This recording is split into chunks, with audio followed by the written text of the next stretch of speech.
guys, Eva here. Welcome back to the Inked Reader. Today I'm doing another video recommendation. I did this for Stephen King and I really enjoyed filming that and doing that video. So I thought it was a good idea to do another one.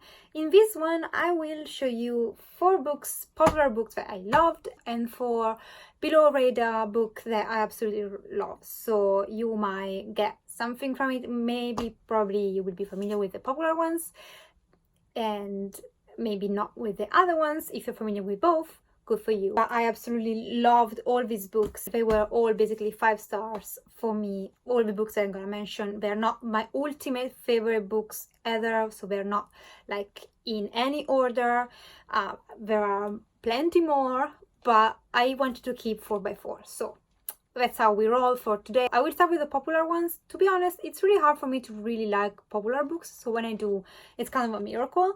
So these are 4 books that were really popular and I agreed on them being popular. Also, I will keep these quite recent, so I won't mention Harry Potter or Game of Thrones or the kind of jazz, which are among my favorite books ever. These are more recent ones. They are not in any order. So the first one that I would personally recommend, and it's popular and I think it's a good reason, is The Poppy War by R.F. Kuang. This is Asian-inspired adult fantasy, and you follow Feng Runin. And Runin, she is determined at the beginning of the book to get into this elite military school, and she's really poor. She comes from a really poor neighborhood and she's really discriminated and poorly treated, and she thinks that her only chance is to get into the school. But to get into the school, you have to pass an extremely hard tests, and just a few people in the whole country can actually manage to go through, and without an education,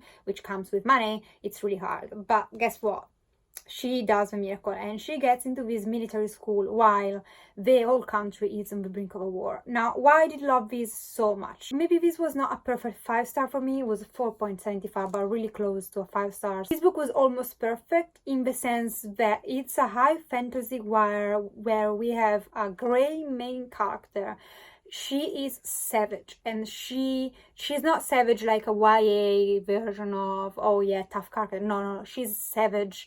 Like, there is no excuses for what she does many times, and I absolutely love her. She's an anti-hero, the creme de la creme for me. I just love her so much. And although this is really political and it can be a little bit slow at times, I think she brings forward this story just because of the way she is. So Kuang created one of my favorite characters ever so far. So I've not read the sequel, it's already out. The first one, it's popular, I agree 100%. Then I've got a kind of oldish one, which is The Fault in Our Stars by John Green. I want to premise that all the other books by him I did not love as much. This is the only book that I would give hands down 5 stars. Love this to bits. I've read this twice probably.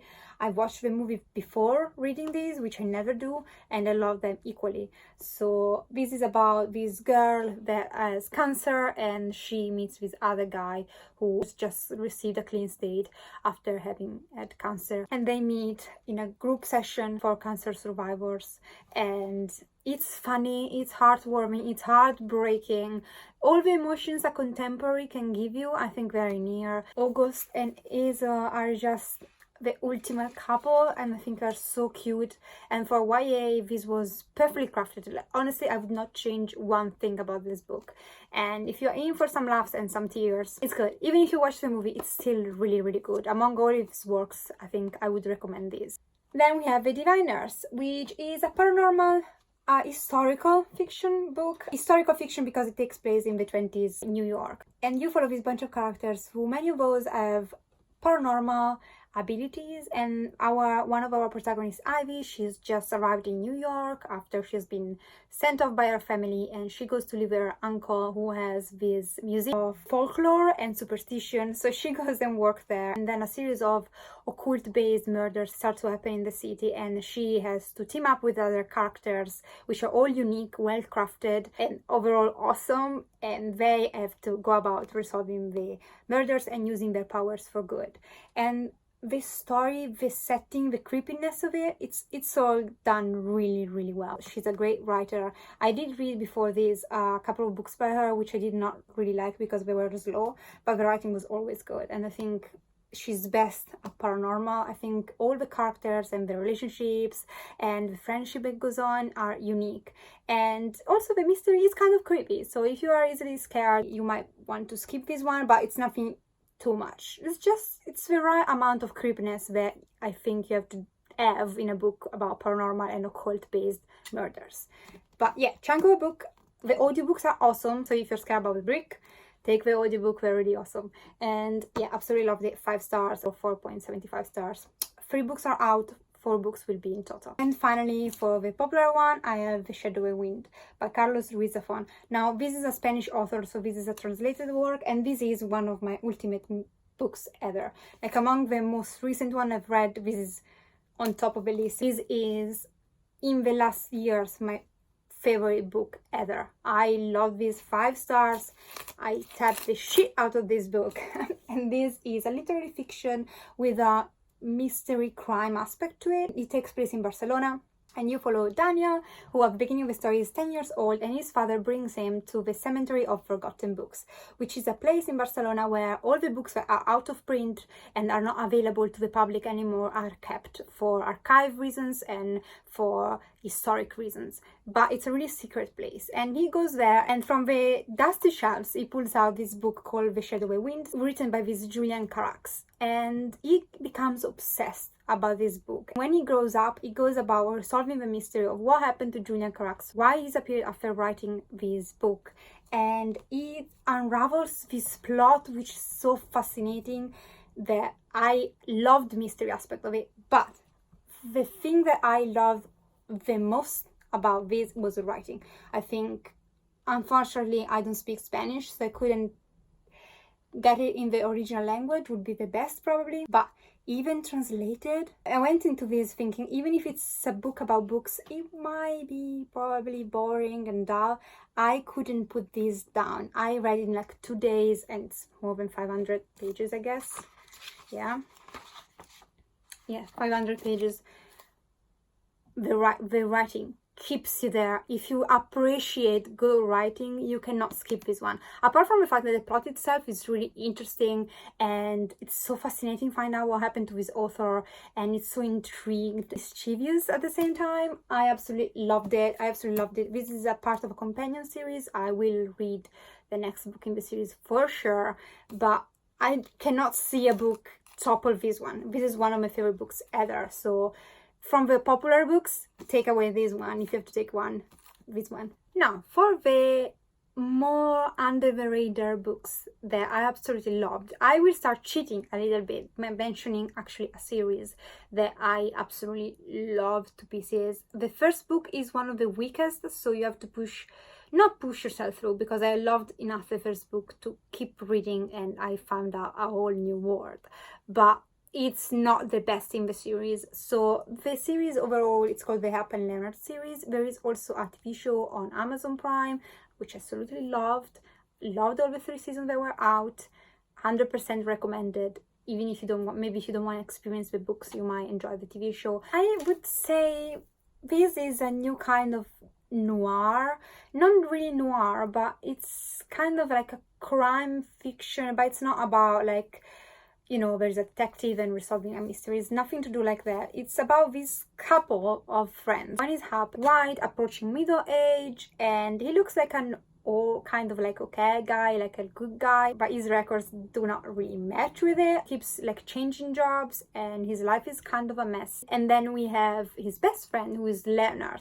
And Leonard is gay, Black American, conservative, living in Texas, in rural Texas, where people are not really open-minded. And these two go about so many troubles. In the first book, which is called Savage Season, an ex of Hap comes back in their life, and she is with a new dude, and she has a bunch of people working with her, and they basically hire Hap and Leonard to retrieve some money from a trunk, from a robbery, and things go really wrong. So that's what I mean with a crime. It's more action thriller genre, but it takes place in rural Texas.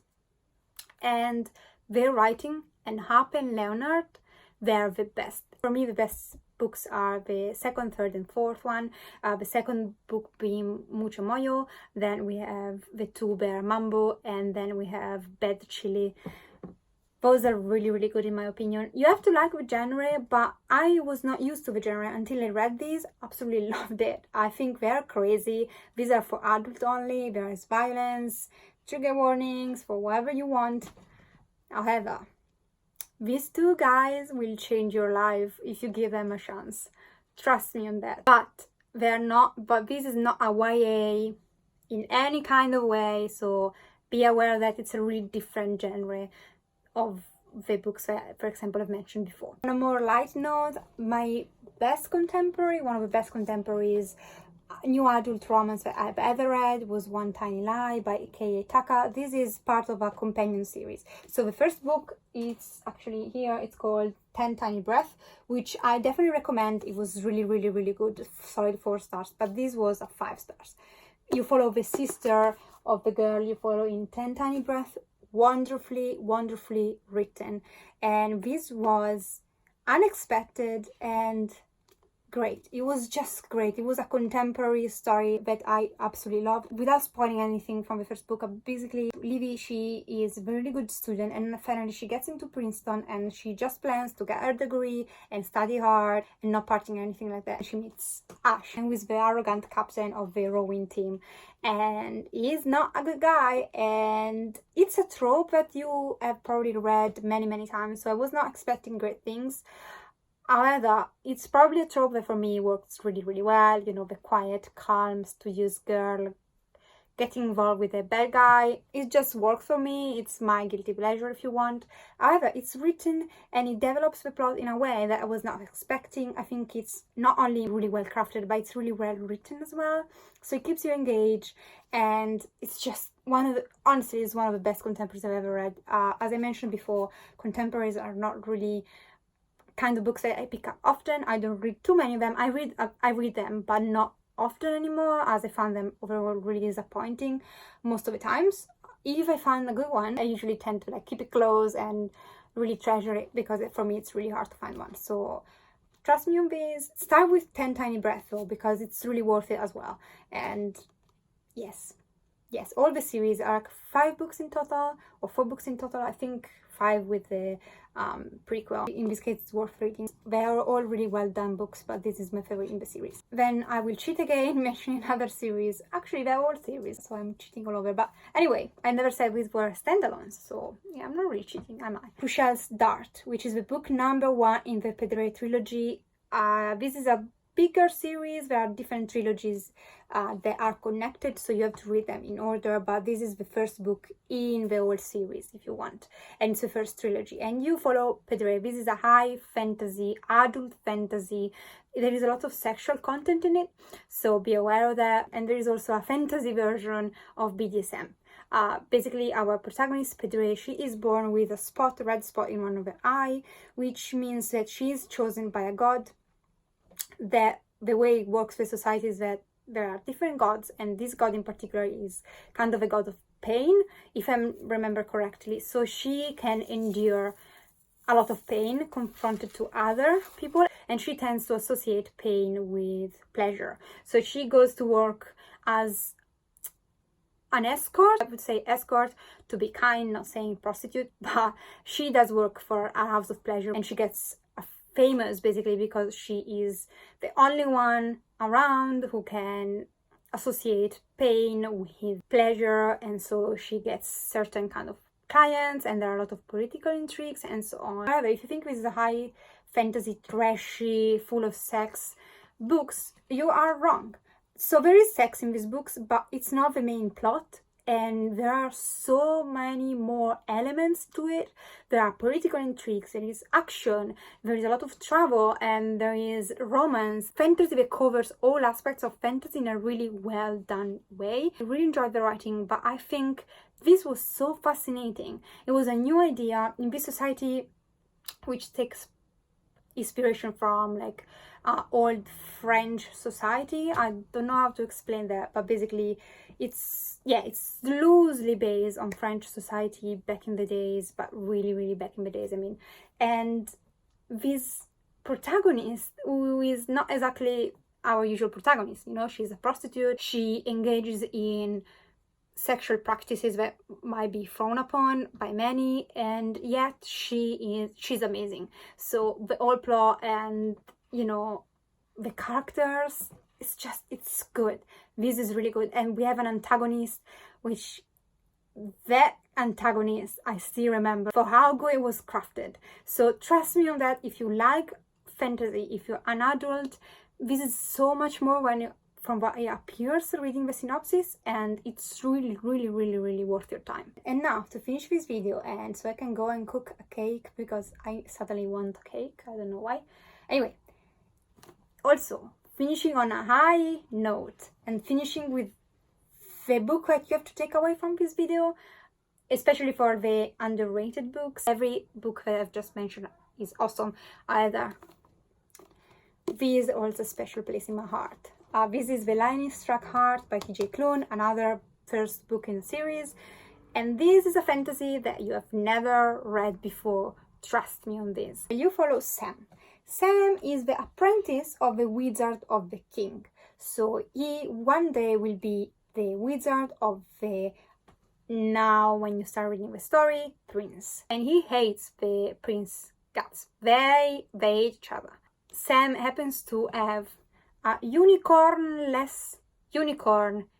gay best friend. So yes, the unicorn is gay and he doesn't have a horn, because you'll find out. And the giant, and he is studying to be the apprentice of this prince he hates, and he happens to be in love with the captain of the guards, Captain Ryan Foxheart. But to further complicate things, Ryan is engaged to said hated prince. So it's a mess, and this is one of the funniest fantasy in general books I've ever read. I laughed to the point that I had tears in my eyes. The only warning I give is that there are a lot of sexual jokes, so it might not be for everybody. But for example, I will show you in a second, this sentence that I have actually written for myself and put on my bookshelves, it comes from this. It's the main chorus of a song a bard sings in honor of our protagonist in this book. Now, this is irreverent. This is over the top, funny, diverse fantasy that you ever read. The plot is okay, it's good, the plot, but it's not like the most outstanding things ever, the plot itself. You are not there for the plot, you're there for the characters and their sassiness and the dialogues. Everything in this book is bloody funny. It's also diverse because we are talking about a fantasy society where everybody is part of the LGBTQ plus community. So it's like a world where everything is, so it's like an utopia and everybody is free to love whoever they want. And this love triangle, it's so funny. And the gay unicorn, there are dragons and creatures, and this book is crazy. But trust me on this, it's so worth it. If I like push a book on people from my shelves, this would be it. I always recommend this book if I start talking with someone who loves books, because I think it's really underrated and it deserves all the love. It's really long, and as I said, if you don't like sexual jokes, especially continue on with the series, in the second book at least, it can be a little bit overwhelming. But I have to recognize the author, what he created. I love this book, 5 stars, hands down. It's like a book that if you are sad, you want a book to get out of a reading slump, you want something unique that you have never read before.